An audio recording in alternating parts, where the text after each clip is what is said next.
We kick off with Assemblyman Lou Greenwald, who's the majority leader in the Assembly. Good to have you with us, Assemblyman. Thanks, Steve. Nice to be back with you guys. You got it. We're taping this a week after a very important election. Governor Sherrill will take office January 20th. Top 2 or 3 issues you believe she faces, we face as a state. Go ahead, Lou. Number one issue we face is how do we navigate the cutbacks coming from Washington? Significant impacts. I know during the campaign it was a common refrain of Jack Ciattarelli that, these aren't New Jersey issues, but very clearly cuts to Medicaid impact our number one employer, hospitals and healthcare. It impacts our residents. Hundreds of thousands of New Jerseyans rely on Medicaid plans to provide for their families. Many of them are small employers. That's the number one issue. I think the second issue is something that has popped up recently, which are the utility rate increases that the governor-elect has talked about and starting to implement a plan. I myself and my friend Craig Coughlin have been meeting with industry leaders to start to put together a program to attack the rate increases and make New Jersey a sending district for utility as opposed to receiving. And then the third is, the ongoing issue in New Jersey throughout my career and many of our careers is the issue of property taxes that ties in directly to affordability. Yeah. So, one of the things about you that's always interested me is your interest in media. This may not sound like a natural segue, but for those of us in public media, those of us in media, and understand the importance of media, you'll see a graphic that will come up. It simply says media matters because we do. We do for a whole range of reasons. But Assemblyman, what I'm fascinated by is you didn't just talk about it. You sponsored an initiative which turned out to produce $2.5 million for the New Jersey Civic Information Consortium. What the heck is the Civic Information Consortium? Why the money, and why do you care so much about the future of public media in the state? Assemblyman? So, Steve, it's a great issue. Thanks for bringing it up. Again, this is a unique area where the cooperation between federal and state government is really, I think, being put under a spotlight.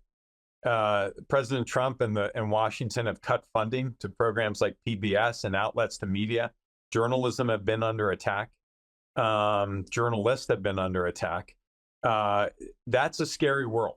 I've enjoyed my relationship in my 30-year career with journalists from papers across the state. Many of them are gone today. The relationship that I used to have with Press Row is not there anymore. The opportunity to get public policy out to the public, to have elected officials be known by their constituents, to have candidates that just ran for office be able to be identified by their constituents in a way that they can share their ideas on public policy versus a 30-second commercial that maybe distorts who they are and what they stand for. The reality is the Civic Consortium was a mechanism that Chris Daggett brought to me. I was proud to champion.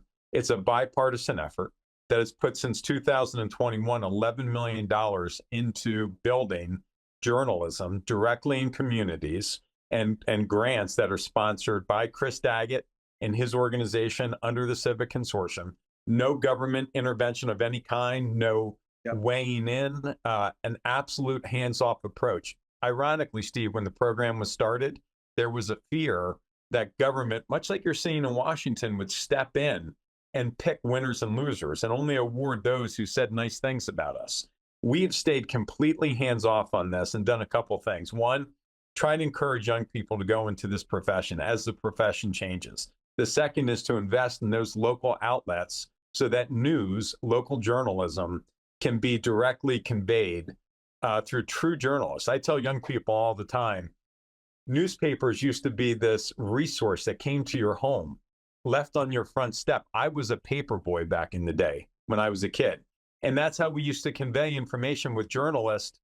I still love to hold a paper in my hand, Steve, and read the box scores, right?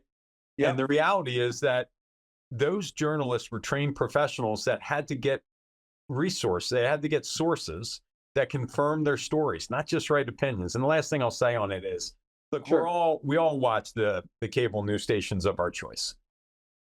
It's entertainment. It's cloaked in news, but it's got opinions, and they're good resources to spark your interest in something. But then it's left to you to dig deeper and do the research. I've had a lot of friends say, "Oh my God, that's so boring." Well, yeah, but that's what news was intended to be. It was supposed to be factual and 20 minutes that piqued your interest. To the Assemblyman's point, and listen, I won't get on my soapbox. It's not my place. It's not appropriate, but I'll say this. There's a reason why Lou Greenwald kicks off the program and Senator John Bramnick, a leading Republican in the state, comes after him. Because folks know we don't have a horse in the race. We don't have an ideology. We don't have a point of view. That's why different people have different perspectives and opinions and ideologies and parties come on and join us. There's something to be said for that, but it's a lot easier to have people on who say rotten things about your, quote, enemies. And P.S., the president has called those of us in the media the enemy of the people. I know you don't believe that, but finally on this, where our graphic will come up, democracy in danger. Without being too self-serving, Assemblyman, why do you believe calling those of us in the media the enemy of the people is dangerous for our democracy? Assemblyman? Our most fundamental principle, our First Amendment, is freedom of speech. And that freedom of speech needs to be conveyed in a nonpartisan way, in a factual base. You're not my enemy if you disagree with me. And you're certainly not my enemy if you just are reporting facts. But I need outlets for people to be able to do that. 1/3 of people in New Jersey today, Steve, for your listeners, are getting their news from social media outlets or friends and family. That's dangerous. You can get it quick on TikTok. You can get, by the way, you can get an algorithm that tells you you're right about everything that you think you believe, and that's dangerous. Why, Assemblyman? It's dangerous because those are based on algorithms, Steve. Look, they're wonderful tools. I use them. Same here. I enjoy the entertainment aspect of it, but I know it's entertainment.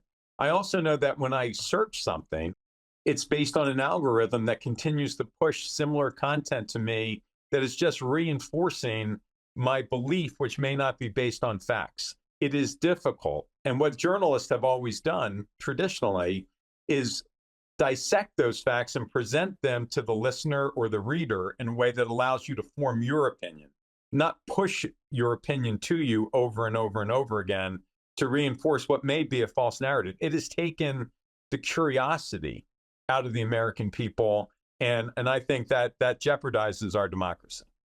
Assemblyman Lou Greenwald. Greenwald is the Assembly Majority Leader. Next time he joins us, we'll talk about a whole range of other issues as we move into the Sherrill administration and she, along with her administration and leading members of the legislature, attempt to tackle those issues.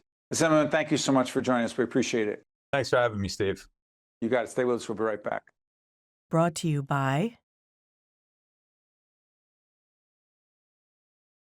For the last 125 years, the International Brotherhood of Electrical Workers Local 102 has powered progress and built a brighter future.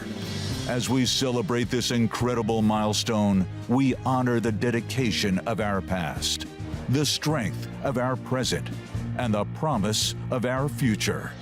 Together, we're stronger. Together, we're Local 102.